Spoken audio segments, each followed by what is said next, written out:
दोनों मंदिरों में भक्तों का जमावड़ा लगा हुआ है, लेकिन बड़ी सियासत संभल में हुई हिंसा पर हो रही है। समाजवादी पार्टी के संभल से सांसद जियाउर रहमान बर्क पर शिकंजा कसने की तैयारी हो रही है। उधर बर्क को भी सिर पर गिरफ्तारी की तलवार लटकती दिख रही है। बर्क ने इलाहाबाद हाईकोर्ट का दरवाजा खटखटाया है। 24 नवंबर की हिंसा को लेकर दर्ज मुकदमा खारिज करने की मांग की है। 24 नवंबर को संभल के शाही जामा मस्जिद में सर्वे के दौरान जमकर हिंसा भड़की थी और उस हिंसा के मुख्य आरोपी हैं समाजवादी पार्टी के सांसद जियाउर रहमान बर्क। अब संभल पुलिस सांसद पर शिकंजा कसने की तैयारी में है। ऐसे में सांसद को गिरफ्तारी का डर सता रहा है। सांसद ने इलाहाबाद हाईकोर्ट का रुख किया है और बाकायदा इलाहाबाद हाईकोर्ट में याचिका दाखिल की है और अपनी गिरफ्तारी पर रोक की मांग की है। साथ ही साथ सांसद ने कहा है कि जो उनके खिलाफ एफआईआर दर्ज हुई है वो सब एक राजनीतिक साजिश है। हिंसा में वो किसी भी तरह से शामिल नहीं थे। हिंसा के दौरान वो संभल में थे ही नहीं। ये दलील बाकायदा अपनी याचिका में जो जियाउर रहमान है उन्होंने लिखी है और बाकायदा याचिका इलाहाबाद हाई कोर्ट में दाखिल की है और अपनी गिरफ्तारी पर रोक लगाने की मांग की है। आपको बता दूं, जब हिंसा भड़की थी उसके बाद संभल पुलिस ने एक के बाद एक कई एफआईआर दर्ज की है और उस एफआईआर में जियाउर रहमान बर्क का बाकायदा नाम है। ऐसे में संभल पुलिस जियाउर रहमान के खिलाफ लगातार सबूत जुटा रही है। वहीं जियाउर रहमान ने अपनी याचिका में कहा है कि एफआईआर दरअसल राजनीतिक साजिश का हिस्सा है, इसलिए अपनी गिरफ्तारी पर रोक लगाने की उन्होंने मांग की है। कैमरामैन दीपक बिष्ट के साथ अरविंद ओझा, संभल, आज तक।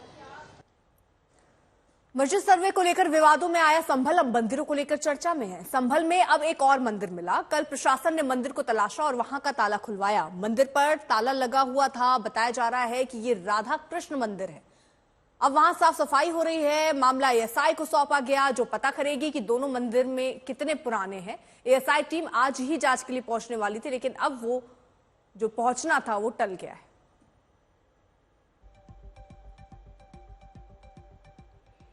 तो सवाल यही है कि क्या जियाउर रहमान बर्क को संभल पुलिस गिरफ्तार कर सकती है। लेकिन एक सवाल संभल में एक के बाद एक सामने आ रहा है। मंदिरों को लेकर भी उठ रहा है।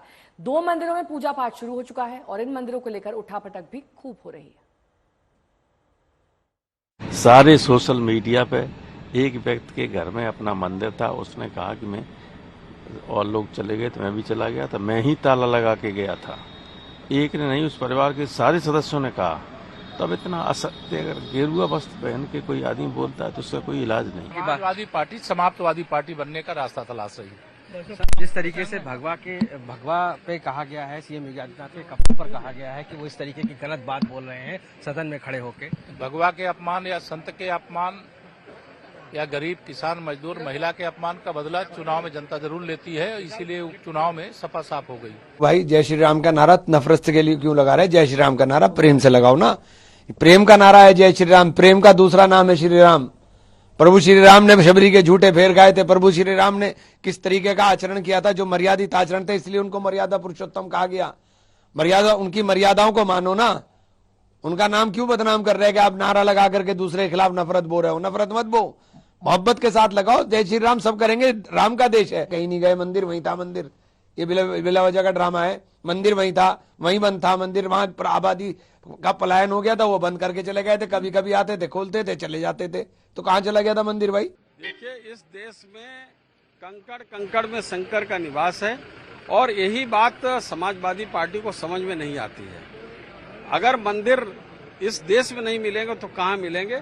और उनको इस सच्चाई को स्वीकार करना चाहिए और जहां जहां मंदिरों के अवशेष मिल रहे हैं वहां भव्य दिव्य मंदिर बनाने में बाधा जो लोग खड़ी कर रहे हैं, मैं कहना चाहता हूं कि ऐसे समाजवादी पार्टी के लोगों को बाधा इसमें नहीं खड़ी करनी चाहिए। उनको शहर स्वीकार करके उस भव्य दिव्य रूप देने में सहयोग करना चाहिए। और जब से संभल में मंदिर के मिलने का सिलसिला शुरू हुआ है, यूपी की राजनीति में जबरदस्त हलचल है। समाजवादी पार्टी लगातार ये कह रही है कि जबरन मंदिर निकाले जा रहे हैं। सर, जिस तरीके से समाजवादी पार्टी के प्रदेश अध्यक्ष ने कहा है कि वहां संभल में कोई कुआं या मंदिर कोई है ही नहीं, इस तरीके की बात की जा रही है। देखिए, समाजवादी पार्टी हमेशा से तुष्टीकरण की राजनीति करती रही है। हमेशा सनातन को अपमानित करने, राम भक्तों पर गोलियां चलाने और हमेशा हिंदू विरोधी बात करके, सनातन विरोधी बात करके अपने वोट बैंक को संरक्षित करने का काम करती है। उसका जीता जागता उदाहरण है, जहां पूरे देश देख रहा है, सबको दिख रहा है, उसमें कह रहे हैं ना कुआं है ना मंदिर है, तो क्या कहेंगे? जब आंखें पथरा जाए तो कुछ दिखता नहीं। सर, रामगोपाल ने कहा है कि ये असत्य है कि संभल के मंदिर हमने बंद करवाया है, वहाँ के लोग थे वही बंद करा के चले गए हैं, और अगर गेरुआ कपड़े पहनकर कोई झूठ बोलता है तो ये फिर उसका हम इलाज नहीं है। देखिए, सच्चे मायने में तो समाजवादी पार्टी का कोई इलाज नहीं है। जिनकी पहचान ही गुंडे, अपराधी और माफिया से, जिनके डीएनए में ही सनातन विरोध है, तो उनके लिए क्या बोलना। अरविंद ओझा हमारे साथ, हमारे सहयोगी इस वक्त जुड़ चुके हैं और जानकारी के साथ। अरविंद, एक के बाद एक मंदिर वहां पर मिल रहे हैं, ये जो खुदाई चल रही है वो किसके दिशा निर्देश पर चल रही है?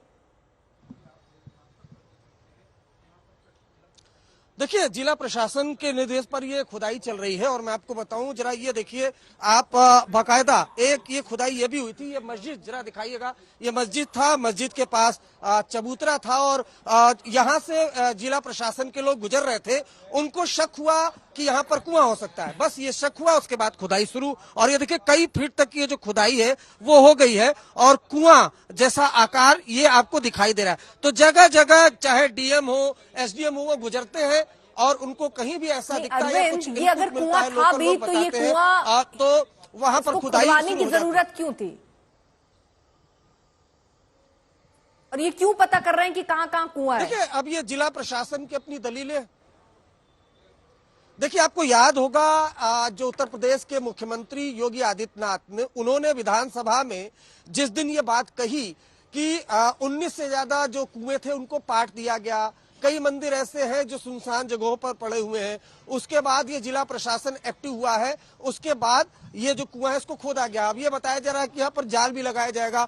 जो नगर निगम के शख्स पार्षद, उनसे ये गौहर खान साहब, ये क्यों आपने खोद दिया इसको? ये नगर पालिका से सौंदर्यीकरण कराया गया था इसका। अच्छा। और अब खुलवा दिया गया, इस पर जाल लगेगा। सौंदर्यीकरण मतलब ये सब, ये जो कराया है सब पत्थर ठीक है अरविंद।